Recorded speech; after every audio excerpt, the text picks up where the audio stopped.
अच्छा, इस वीडियो च ਆਪਾਂ ਪੜਾਂਗੇ ਏਸੀ ਜਨਰੇਟਰ। ਆਈ ਥਿੰਕ ਇਹ 10th 'ਚ ਵੀ ਪੜਿਆ ਹੋਣਾ। 10th ਦਾ ਟੌਪਿਕ ਹੈ ਏਸੀ ਜਨਰੇਟਰ, ਪਰ ਉਹਦੇ 'ਚ ਜਸਟ ਤੁਸੀਂ ਉਹਦੀ ਕੰਸਟਰਕਸ਼ਨ ਪੜ੍ਹੀ ਹੋਣੀ ਹੈ ਜਾਂ ਉਹਦੇ ਪਾਰਟਸ ਪੜ੍ਹੇ ਹੋਣੇ ਨੇ।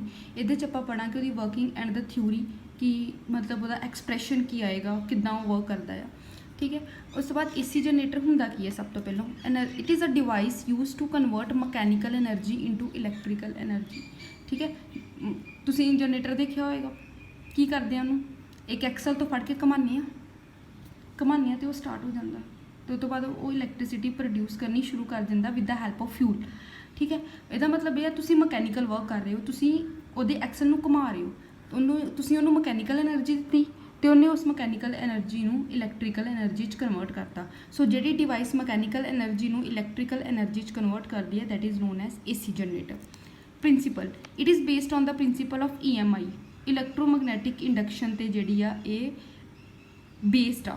ਏਸੀ ਜਨਰੇਟਰ ਇਲੈਕਟ੍ਰੋਮੈਗਨੈਟਿਕ ਇੰਡਕਸ਼ਨ ਦੇ ਫਿਨੋਮੀਨਾ ਤੇ ਬੇਸਡ ਆ, ਕਿ ਜਦੋਂ ਵੀ ਆਪਾਂ ਕਿਸੇ ਕੋਇਲ ਨੂੰ ਰੋਟੇਟ ਕਰਦੇ ਹਾਂ, ਮੂਵ ਕਰਦੇ ਹਾਂ ਯੂਨੀਫਾਰਮ ਮੈਗਨੈਟਿਕ ਫੀਲਡ ਦੇ ਵਿੱਚ, ਤੇ ਐਨ ਇੰਡਿਊਸਡ EMF ਇਜ਼ ਪ੍ਰੋਡਿਊਸਡ, ਉੱਥੇ ਉਹਦੇ ਵਿੱਚ EMF ਪ੍ਰੋਡਿਊਸ ਹੋ ਜਾਂਦੀ ਹੈ। ਕੰਸਟਰਕਸ਼ਨ, ਇਹਦੇ ਪਾਰਟਸ ਨੇ ਆਰਮੇਚਰ ਹੈ, ਮੈਗਨੇਟਸ ਹੁੰਦੇ ਨੇ, ਸਲਿਪ ਰਿੰਗਸ ਹੁੰਦੀ ਨੇ, ਤੇ ਬ੍ਰਸ਼ਿਜ਼ ਹੁੰਦੇ ਨੇ। ਇਹ ਆਪਾਂ ਡਾਇਗਰਾਮ 'ਚ ਡਿਸਕਸ ਕਰਦੇ ਹਾਂ। ਠੀਕ ਹੈ। ਇਹ ਤੁਹਾਡੇ ਕੋਲ ਏਸੀ ਜਨਰੇਟਰ ਦੀ ਡਾਇਗਰਾਮ ਆ। ਇਹਦੇ 'ਚ ਆਰਮੇਚਰ ਹੈ ABCD, ਇਹ ਇੱਕ ਕੋਇਲ ਹੁੰਦੀ ਹੈ। ਠੀਕ ਹੈ। ਇਹਨੂੰ ਆਪਾਂ ਦੋ ਸਟਰੋਂਗ ਮੈਗਨੇਟਸ 'ਚ ਰੱਖਤਾ। ਇਹ ਸਿਲੰਡਰੀਕਲ ਸ਼ੇਪ ਹੁੰਦੇ ਨੇ। ਸਿਲੰਡਰੀਕਲ ਸ਼ੇਪ ਇਹਨਾਂ ਨੂੰ ਇਸ ਕਰਕੇ ਦਿੱਤੀ ਜਾਂਦੀ ਹੈ ਤਾਂ ਕਿ ਮੈਗਨੈਟਿਕ ਫੀਲਡ ਰੇਡੀਅਲ ਬਣਾਇਆ ਜਾ ਸਕੇ, ਮੈਗਨੈਟਿਕ ਫੀਲਡ ਯੂਨੀਫਾਰਮ ਬਣਾਇਆ ਜਾ ਸਕੇ, ਜਿੱਦਾਂ ਆਪਾਂ ਮੂਵਿੰਗ ਕੋਇਲ ਗੈਲਵੇਨੋਮੀਟਰ 'ਚ ਕੀਤਾ ਸੀ। ਕਨਕੇਵ ਸ਼ੇਪਡ ਜਾਂ ਸਿਲੰਡਰੀਕਲ ਸ਼ੇਪਡ ਮੈਗਨੇਟ ਯੂਜ਼ ਕਰਨ ਦਾ ਇੱਕੋ ਕਾਰਨ ਹੁੰਦਾ ਹੈ ਯੂਨੀਫਾਰਮ ਮੈਗਨੈਟਿਕ ਫੀਲਡ ਪ੍ਰੋਡਿਊਸ ਕਰਨਾ। ਠੀਕ ਹੈ। ਹੁਣ ਉਹਦੇ ਵਿੱਚ ਕੀ ਹੁੰਦਾ? ਇਹਦੀਆਂ ਜਿਹੜੀਆਂ ਆਰਮੇਚਰ ਇੱਕ ਤਰ੍ਹਾਂ ਦੀ ਕੋਇਲ ਆ, ਰੈਕਟੈਂਗੂਲਰ ਕੋਇਲ। ਉਹਦੇ ਵਿੱਚ ਜਿਹੜੇ ਦੋ ਐਂਡਸ ਨੇ ਉਹਨਾਂ ਦੇ ਨਾਲ ਅੱਗੇ ਸਲਿਪ ਰਿੰਗਸ ਲੱਗੀਆਂ ਹੁੰਦੀਆਂ ਨੇ। ਸਲਿਪ ਰਿੰਗਸ ਰੋਟੇਟ ਕਰਦੀਆਂ ਨੇ ਜਿੱਦਾਂ ਕੋਇਲ ਰੋਟੇਟ ਕਰਦੀ ਹੈ। ਸਲਿਪ ਰਿੰਗਸ ਰੋਟੇਟ ਕਰਦੀਆਂ ਨੇ, ਉਹਦੇ ਨਾਲ ਕਾਰਬਨ ਦੇ ਬ੍ਰਸ਼ਿਜ਼ ਲੱਗੇ ਹੁੰਦੇ ਨੇ। ਕਾਰਬਨ ਦੇ ਬ੍ਰਸ਼ਿਜ਼ ਰੋਟੇਟ ਨਹੀਂ ਕਰਦੇ, ਇਹ ਫਿਕਸ ਹੁੰਦੇ ਨੇ। ਠੀਕ ਹੈ। ਔਰ ਇੱਥੇ ਆਪਾਂ ਆਊਟਪੁੱਟ ਲੈਂਦੇ ਹਾਂ। ਠੀਕ ਹੈ। ਫਿਕਸ ਹੁੰਦੇ ਨੇ, ਬ੍ਰਸ਼ਿਜ਼ ਨੇ ਮੂਵ ਨਹੀਂ ਕਰਨਾ। ਜਦੋਂ ਹੋਰ ਕਿਸੇ ਚੀਜ਼ ਨੇ ਮੂਵ ਨਹੀਂ ਕਰਨਾ, ਕੋਇਲ ਨੇ ਮੂਵ ਕਰਨਾ, ਅਤੇ ਕੋਇਲ ਦੇ ਨਾਲ ਨਾਲ ਇਹਨਾਂ ਰਿੰਗਸ ਨੇ ਵੀ ਮੂਵ ਕਰਨਾ ਬ੍ਰਸ਼ਿਜ਼ ਨਾਲ ਟੱਚ 'ਚ ਰਹਿ ਕੇ, ਬਟ ਬ੍ਰਸ਼ਿਜ਼ ਨੇ ਮੂਵ ਨਹੀਂ ਕਰਨਾ। ਜਿਹੜੇ ਬ੍ਰਸ਼ਿਜ਼ ਨੇ B1 ਤੇ B2 ਇਹ ਕਾਰਬਨ ਦੇ ਬਣੇ ਹੁੰਦੇ ਨੇ। ਠੀਕ ਹੈ। ਇਹ ਜਿਹੜੇ ਬ੍ਰਸ਼ਿਜ਼ ਨੇ ਇਹਨਾਂ ਨੂੰ ਫਿਰ ਆਪਾਂ ਲੋਡ ਰੈਜ਼ਿਸਟੈਂਸ ਨਾਲ ਜੋੜਿਆ ਹੁੰਦਾ ਅੱਗੇ, ਜਿੱਥੇ ਆਪਾਂ ਆਊਟਪੁੱਟ ਲੈਂਦੇ ਹਾਂ। ਠੀਕ ਹੈ। They are fixed. Slip rings rotate along with the rotation of armature. ਠੀਕ ਹੈ। ਇਹ ਇੱਕ ਕੋਇਲ ਨਹੀਂ ਹੁੰਦੀ, ਇਹ ਕਾਫੀ ਨੰਬਰ ਆਫ ਕੋਇਲਸ ਜਿਹੜੀਆਂ ਆਪਾਂ ਲੈ ਸਕਦੇ ਹਾਂ। ਜਿੰਨੇ ਨੰਬਰ ਆਫ ਕੋਇਲਸ ਜ਼ਿਆਦਾ ਲਓਗੇ ਉਸ ਹਿਸਾਬ ਨਾਲ ਇੰਡਕਸ਼ਨ ਜ਼ਿਆਦਾ ਹੋਏਗੀ, ਅਤੇ ਓਬਵੀਅਸਲੀ ਜ਼ਿਆਦਾ ਅਮਾਊਂਟ ਦੇ ਵਿੱਚ ਇਲੈਕਟ੍ਰਿਸਿਟੀ ਪ੍ਰੋਡਿਊਸ ਹੋਏਗੀ। ਠੀਕ ਹੈ। ਸੋ ਹੁਣ ਇਹ ਆ ਕਿ ਵਰਕ ਕਰਦਾ ਕਿੱਦਾਂ ਆ। ਹੁਣ ਕੀ ਹੈ ਇਹਦੇ ਵਿੱਚ, ਜਿਹੜੀ ਆਰਮੇਚਰ ਆ ABCD ਉਹ ਰੋਟੇਟ ਕਰਦੀ ਹੈ। ਠੀਕ ਹੈ। ਜਦੋਂ ਉਹ ਰੋਟੇਟ ਕਰਦੀ ਹੈ ਤਾਂ ਉਹ ਜਿਹੜੀਆਂ ਮੈਗਨੈਟਿਕ ਫੀਲਡ ਲਾਈਨਸ ਨੇ ਉਹਨਾਂ ਨੂੰ ਕੱਟ ਕਰਦੀ ਹੈ। ਠੀਕ ਹੈ। ਮਤਲਬ ਕਦੀ ਉਹਦੇ 'ਚੋਂ ਮੈਗਨੈਟਿਕ ਫੀਲਡ ਲਾਈਨਸ ਜ਼ਿਆਦਾ ਪਾਸ ਹੋ ਰਹੀਆਂ ਨੇ, ਕਦੀ ਉਹਦੇ 'ਚੋਂ ਮੈਗਨੈਟਿਕ ਫੀਲਡ ਲਾਈਨਸ ਘੱਟ ਪਾਸ ਹੋ ਰਹੀਆਂ ਨੇ, ਤੇ ਰੋਟੇਟ ਕਰਨ 'ਤੇ। ਠੀਕ ਹੈ। ਹੁਣ ਜਿੱਦਾਂ ਇੱਦਾਂ ਆ, ਇੱਦਾਂ ਇਹਦੇ ਵਿੱਚੋਂ ਕੋਈ ਮੈਗਨੈਟਿਕ ਫੀਲਡ ਲਾਈਨ ਬਹੁਤ ਘੱਟ ਪਾਸ ਹੋਈ ਹੋਏਗੀ, ਪਰ ਇਹ ਐਂਗਲ ਆਪਾਂ 90 ਲੈ ਕੇ ਚੱਲਣਾ। ਕਿਸ ਤਰ੍ਹਾਂ? ਕਿਉਂਕਿ ਕੋਇਲ ਇੱਦਾਂ ਆ, ਇਹਦਾ ਏਰੀਆ ਵੈਕਟਰ ਇੱਦਾਂ ਹੋਏਗਾ ਮੈਗਨੈਟਿਕ ਫੀਲਡ ਦੇ ਪਰਪੈਂਡੀਕੂਲਰ। ਸੋ BA cos θ ਬਿਕਮਸ 90 ਡਿਗਰੀ। ਮਤਲਬ ਜਦੋਂ ਇਹ ਇੱਕ ਦੂਜੇ ਦੇ ਪੈਰਲਲ ਨੇ ਉਦੋਂ ਥੀਟਾ 90 ਹੁੰਦਾ। ਜਦੋਂ ਆਪਾਂ ਮੈਗਨੈਟਿਕ ਫਲਕਸ ਦੀ ਗੱਲ ਕਰਦੇ ਹਾਂ, φ = BA cos θ। ਮੈਗਨੈਟਿਕ ਫਲਕਸ ਦੀ ਗੱਲ ਕਰੋ, ਇਲੈਕਟ੍ਰਿਕ ਫਲਕਸ ਦੀ ਗੱਲ ਕਰੋ, ਉਹਦੇ ਵਿੱਚ ਜਦੋਂ ਥੀਟਾ ਜਿਹੜਾ ਆ ਉਹ 90 ਡਿਗਰੀ ਹੁੰਦਾ ਆ, ਦੈਟ ਮੀਨਸ ਪੈਰਲਲ। ਠੀਕ ਹੈ। ਕਿਉਂਕਿ ਪੈਰਲਲ ਰੱਖਣ ਦਾ ਮਤਲਬ ਕਿ ਇਹਦਾ ਏਰੀਆ ਵੈਕਟਰ ਇੱਦਾਂ ਆ ਗਿਆ B, ਤੇ ਏਰੀਆ ਵੈਕਟਰ ਦੇ ਵਿੱਚ ਐਂਗਲ ਹੋ ਗਿਆ 90 ਡਿਗਰੀ ਐਂਡ cos 90 ਇਜ਼ 0। ਉਦੋਂ ਇਹਦਾ ਮੈਗਨੈਟਿਕ ਫਲਕਸ ਜਿਹੜਾ ਆ ਉਹ 0, ਜਦੋਂ ਇੱਦਾਂ ਰੱਖੀ ਹੈ 90 ਡਿਗਰੀ 'ਤੇ। ਫਿਰ ਇਹ ਘੁੰਮੀ, ਇੱਦਾਂ ਘੁਮਾ ਲਓ, ਇੱਦਾਂ ਘੁਮਾ ਲਓ। ਠੀਕ ਹੈ। ਜਿੱਦਾਂ ਨੂੰ ਵੀ ਐਕਸਲ 'ਤੇ ਡਿਪੈਂਡ ਕਰਦਾ, ਜਿੱਦਾਂ ਨੂੰ ਘੁੰਮਦੇ ਹੋ ਐਂਟੀ ਕਲੋਕਵਾਈਜ਼ ਜਾਂ ਕਲੋਕਵਾਈਜ਼ ਡਾਇਰੈਕਸ਼ਨ ਕਿਸੇ 'ਚ ਵੀ ਘੁੰਮ ਸਕਦੀ ਹੈ। ਠੀਕ ਹੈ। ਘੁਮਾਈ, ਮੈਗਨੈਟਿਕ ਫਲਕਸ ਵਧਣਾ ਸ਼ੁਰੂ ਹੋਇਆ, ਜਦੋਂ ਐਂਗਲ ਹੋ ਗਿਆ 0। ਠੀਕ ਹੈ। ਇੱਦਾਂ ਹੋ ਗਈ ਹੁਣ ਕੋਇਲ, ਇਹਦਾ ਏਰੀਆ ਵੈਕਟਰ ਕਿੱਧਰ ਨੂੰ ਹੋਏਗਾ? ਇੱਧਰ ਨੂੰ। ਆਹ ਕੋਇਲ ਆ, ਇਹਦਾ ਏਰੀਆ ਵੈਕਟਰ ਇਸ ਡਾਇਰੈਕਸ਼ਨ 'ਚ, ਕਿਉਂਕਿ ਹਮੇਸ਼ਾ ਏਰੀਆ ਵੈਕਟਰ ਸਰਫੇਸ ਦੇ ਪਰਪੈਂਡੀਕੂਲਰ ਹੁੰਦਾ। ਇਸ ਟਾਈਮ 'ਤੇ ਮੈਕਸੀਮਮ ਫਲਕਸ ਜਿਹੜਾ ਆ ਉਹ ਜਾਏਗਾ। ਠੀਕ ਹੈ। ਇਹ ਫਲਕਸ ਦੀ ਗੱਲ ਕਰਦੀ ਪਈ ਹਾਂ ਮੈਂ, ਇੰਡਿਊਸਡ EMF ਦੀ ਗੱਲ ਨਹੀਂ ਕਰਦੀ ਪਈ। ਇਹ ਮੈਂ ਜਸਟ ਅਜੇ ਫਲਕਸ ਸਮਝਾ ਰਹੀ ਹਾਂ। ਇੱਦਾਂ ਆ ਮੈਗਨੈਟਿਕ ਫੀਲਡ ਲਾਈਨਸ ਨਹੀਂ ਪਾਸ ਕਰਦੀਆਂ, ਘੁੰਮੀ ਮੈਗਨੈਟਿਕ ਫੀਲਡ ਲਾਈਨਸ ਪਾਸ ਕਰਨੀਆਂ ਸ਼ੁਰੂ ਹੋਈਆਂ, ਇੱਥੇ ਜਾ ਕੇ ਸਾਰੀਆਂ ਦੇ ਸਾਰੀਆਂ ਮੈਗਨੈਟਿਕ ਫੀਲਡ ਲਾਈਨਸ ਕੋਇਲਸ 'ਚੋਂ ਪਾਸ ਕਰਨਗੀਆਂ। ਅਗੇਨ ਇੱਦਾਂ ਮਤਲਬ ਇਹਨੇ ਰੋਟੇਟ ਕਰੀ ਜਾਣਾ ਆ, ਰੋਟੇਟ ਕਰੀ ਜਾਓਗੇ ਤੇ ਮੈਗਨੈਟਿਕ ਫੀਲਡ ਜਿਹੜੀਆਂ ਕਿਤੇ ਜ਼ਿਆਦਾ ਪਾਸ ਕਰਨਗੀਆਂ ਕਿਤੇ ਘੱਟ ਪਾਸ ਕਰਨਗੀਆਂ। ਇਹਦਾ ਮਤਲਬ ਕੀ ਹੈ ਕਿ ਜਿਹੜੀ ਆਰਮੇਚਰ ਕੋਇਲ ਜਦੋਂ ਘੁੰਮਦੀ ਪਈ ਹੈ ਤੇ ਉਹਦੇ ਵਿੱਚ ਮੈਗਨੈਟਿਕ ਫਲਕਸ ਦੀ ਵੈਲਿਊ ਚੇਂਜ ਹੁੰਦੀ ਪਈ ਹੈ, ਔਰ ਜਦੋਂ ਮੈਗਨੈਟਿਕ ਫਲਕਸ ਦੀ ਵੈਲਿਊ ਚੇਂਜ ਹੋਏਗੀ ਤੇ ਕੀ ਹੋਏਗੀ, ਇੰਡਿਊਸਡ EMF ਜਿਹੜੀ ਆ ਉਹ ਪ੍ਰੋਡਿਊਸ ਹੋਏਗੀ। ਰੋਟੇਸ਼ਨ ਆਫ ਆਰਮੇਚਰ ਦੇ ਕਰਕੇ ਇੰਡਿਊਸਡ EMF ਜਿਹੜੀ ਆ ਪ੍ਰੋਡਿਊਸ ਹੋ ਜਾਏਗੀ, ਜਿਹਦੇ ਕਰਕੇ ਇੰਡਿਊਸਡ ਕਰੰਟ ਫਲੋ ਕਰੇਗਾ। ਔਰ ਇੰਡਿਊਸਡ ਕਰੰਟ ਦੀ ਜਿਹੜੀ ਡਾਇਰੈਕਸ਼ਨ ਹੈ ਉਹ ਫਲੈਮਿੰਗ ਰਾਈਟ ਹੈਂਡ ਰੂਲ ਦੇ ਨਾਲ ਆਪਾਂ ਫਾਈਂਡ ਕਰ ਸਕਦੇ ਹਾਂ। ਹੁਣ ਜਿਹੜਾ ਕਰੰਟ ਹੈ ਠੀਕ ਹੈ ਉਹ ਬ੍ਰਸ਼ਿਸ ਦੇ ਥਰੂ ਜਿਹੜਾ ਆ ਜਾਏਗਾ ਤੇ ਆਊਟਪੁੱਟ ਦੇ ਦੇਗਾ। ਇਹੀ ਪ੍ਰੋਸੈਸ ਰਿਪੀਟ ਹੁੰਦੀ ਜਾਂਦੀ ਹੈ, ਬਟ ਇਹ ਜਿਹੜੇ ਆ ਕਰੰਟ ਇਹਦੇ ਕਰਕੇ ਪ੍ਰੋਡਿਊਸ ਹੁੰਦਾ ਉਹ ਆਲਟਰਨੇਟਿੰਗ ਕਰੰਟ ਹੁੰਦਾ। ਰੀਜ਼ਨ ਕਿਉਂਕਿ ਦੇਖੋ ਹਰ ਇੱਕ ਹਾਫ ਸਾਈਕਲ ਦੇ ਬਾਅਦ ਸਾਈਡ ਚੇਂਜ ਹੋ ਜਾਣੀ ਹੈ। AB ਨੇ ਇੱਕ ਵਾਰ ਇੱਧਰ ਆਣਾ, ਇੱਕ ਪੂਰਾ ਸਰਕਲ ਲਾਉਣ ਤੋਂ ਬਾਅਦ AB ਦੁਬਾਰਾ ਇੱਧਰ ਆਊਗਾ। ਪਹਿਲਾਂ AB ਇੱਥੇ ਸੀਗਾ, ਫਿਰ ਇੱਧਰ ਗਿਆ, 180 ਡਿਗਰੀ ਘੁੰਮਣ ਤੋਂ ਬਾਅਦ AB ਨੇ ਇੱਥੇ ਆਣਾ, ਠੀਕ ਹੈ। ਉਸ ਕਰਕੇ ਕੀ ਹੁੰਦਾ ਹੈ ਕਿ ਹਾਫ ਸਾਈਕਲ ਦੇ ਬਾਅਦ ਕਰੰਟ ਦੀ ਜਿਹੜੀ ਡਾਇਰੈਕਸ਼ਨ ਆ ਉਹ ਚੇਂਜ ਹੋਈ ਜਾਂਦੀ ਹੈ, ਠੀਕ ਹੈ, ਕਿਉਂਕਿ ਇੱਕ ਵਾਰ ਇੱਧਰ ਨੂੰ ਜਾ ਰਹੀ ਹੈ ਫਿਰ ਸਾਈਡ ਚੇਂਜ ਹੋਈ ਜਾ ਰਹੀ ਹੈ, ਜਿਹਦੇ ਕਰਕੇ ਉਹ AC ਕਰੰਟ ਜਿਹੜਾ ਆ ਉਹ ਪ੍ਰੋਡਿਊਸ ਕਰਦਾ ਹੈ। ਕਿਉਂਕਿ ਜਦੋਂ ਸਾਈਡ ਚੇਂਜ ਹੋਏਗੀ ਠੀਕ ਹੈ, ਬ੍ਰਸ਼ਿਸ ਘੁੰਮਦੇ ਪਏ, ਬ੍ਰਸ਼ਿਸ ਸੌਰੀ ਫਿਕਸ ਨੇ, ਰਿੰਗਸ ਘੁੰਮਦੀਆਂ ਪਈਆਂ ਨੇ, ਰਿੰਗਸ ਇੱਕ ਵਾਰ ਡਾਇਰੈਕਸ਼ਨ ਦੂਜੇ ਪਾਸੇ ਨੂੰ ਹੁੰਦੀ ਹੈ ਕਰੰਟ ਦੀ, ਅਗਲੀ ਵਾਰ ਦੂਜੇ ਪਾਸੇ ਨੂੰ ਚਲ ਜਾਂਦੀ ਹੈ। ਮਤਲਬ ਹਰ ਇੱਕ ਹਾਫ ਸਾਈਕਲ ਤੋਂ ਬਾਅਦ ਜਿਹੜੀ ਕਰੰਟ ਹੈ ਉਹਦੀ ਜਿਹੜੀ ਡਾਇਰੈਕਸ਼ਨ ਆ ਉਹ ਚੇਂਜ ਹੁੰਦੀ ਪਈ ਹੈ। ਇਹਦੇ ਨਾਲ ਰਿਲੇਟਡ ਮੈਂ ਤੁਹਾਨੂੰ ਇੱਕ ਹੋਰ ਐਨੀਮੇਟਿਡ ਵੀਡੀਓ ਜਿਹੜੀ ਆ ਉਹ ਸੈਂਡ ਕਰਾਂਗੀ, ਤੁਸੀਂ ਉਹ ਦੇਖੋਗੇ ਤਾਂ ਤੁਹਾਨੂੰ ਕਲੀਅਰ ਹੋ ਜਾਏਗਾ ਕਿ ਕਿੱਦਾਂ ਕਰੰਟ ਦੀ ਡਾਇਰੈਕਸ਼ਨ ਜਿਹੜੀ ਆ ਉਹ ਚੇਂਜ ਹੁੰਦੀ ਹੈ, ਠੀਕ ਹੈ। ਹੁਣ ਇਸ ਕਰਕੇ ਜਿਹੜੀ ਇਹ 'ਚ EMF ਪ੍ਰੋਡਿਊਸ ਹੁੰਦੀ ਹੈ ਦੈਟ ਇਜ਼ ਆਲਟਰਨੇਟਿੰਗ ਇਨ ਨੇਚਰ, ਠੀਕ ਹੈ। ਹੁਣ ਆਪਾਂ ਇਹਦੀ ਕਰਨੀ ਆ ਥਿਊਰੀ। ਸੋ ਆਪਾਂ ਪੜ੍ਹਿਆ ਹੋਇਆ ਕਿ ਐਂਗੂਲਰ ਵੈਲੋਸਿਟੀ ਕਿਹਦੇ ਬਰਾਬਰ ਹੁੰਦੀ ਹੈ, ਐਂਗੂਲਰ ਡਿਸਪਲੇਸਮੈਂਟ ਅਪੋਨ ਟਾਈਮ +1 'ਚ ਕੀਤਾ ਹੋਇਆ, omega is equal to theta upon T. So theta ਕਿਹਦੇ ਬਰਾਬਰ ਆ ਗਿਆ, ਓਮੇਗਾ ਇਨਟੂ ਟੀ।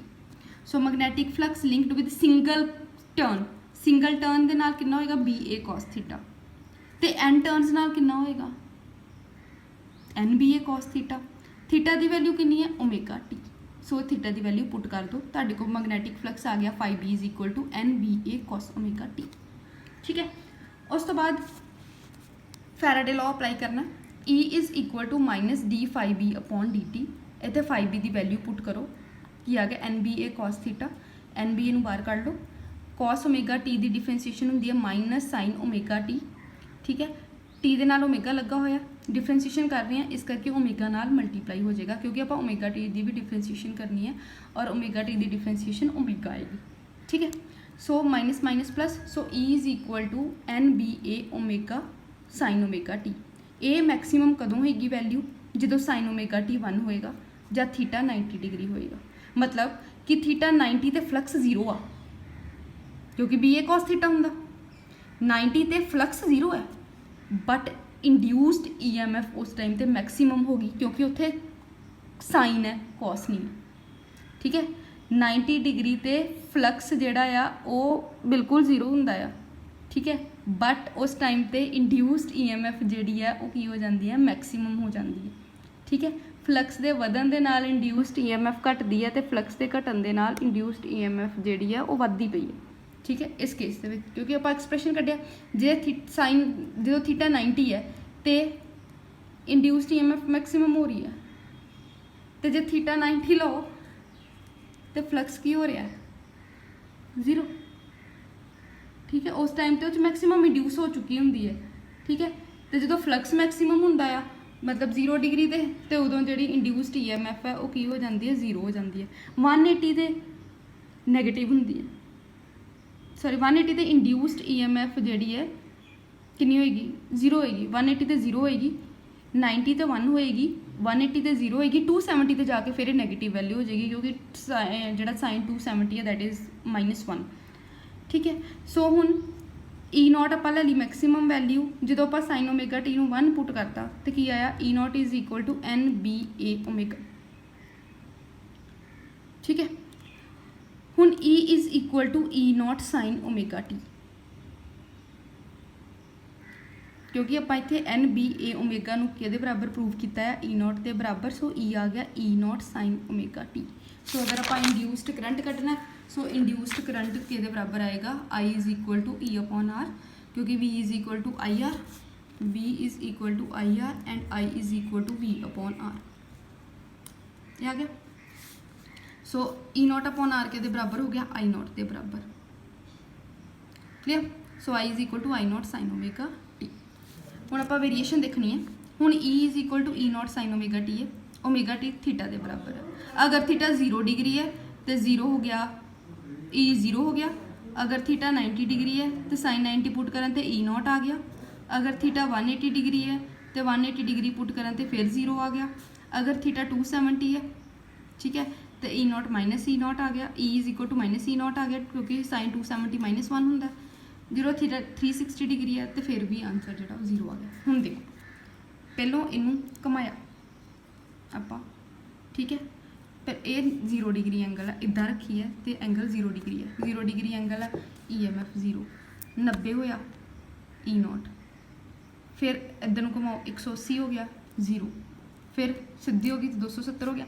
मतलब कहना मतलब जो इदा आ कॉयल उदों एंगल लेना है तुसी 0 डिग्री, इदा हो गया 90 डिग्री, इदा हो गया 180 डिग्री, ठीक है। हुणे तो बाद मेरा हाथ नहीं घूम सकता, मतलब जो मैंने होर घुमावांगी तो फिर इदा हो जाएगा सीधा, ठीक है। मतलब इदा जोड़ा एंगल है वो 90 का जोड़ा आ वो होएगा, 90 का मल्टीपल होएगा, 90 180 270 360, ठीक है। सो मतलब कहता ये मतलब है इदा 90 हो गया, इस तरह फिर 180 हो गया, इस तरह 270 हो गया, ठीक है। सो मतलब भी ये चीज़ा मतलब देखना है कि ये उल्ट चल रहा है, ये डिग्री 90 नहीं है, ये 0 डिग्री है, आह वाला 90 डिग्री है, ठीक है। सो 90 के फर्क के नाल जिहड़ा आ उहदे विच जिहड़ी EMF की वैल्यू है जिहड़ी वो चेंज हो रही है। सो उस हिसाब नाल ग्राफ आपां ड्रॉ करांगे।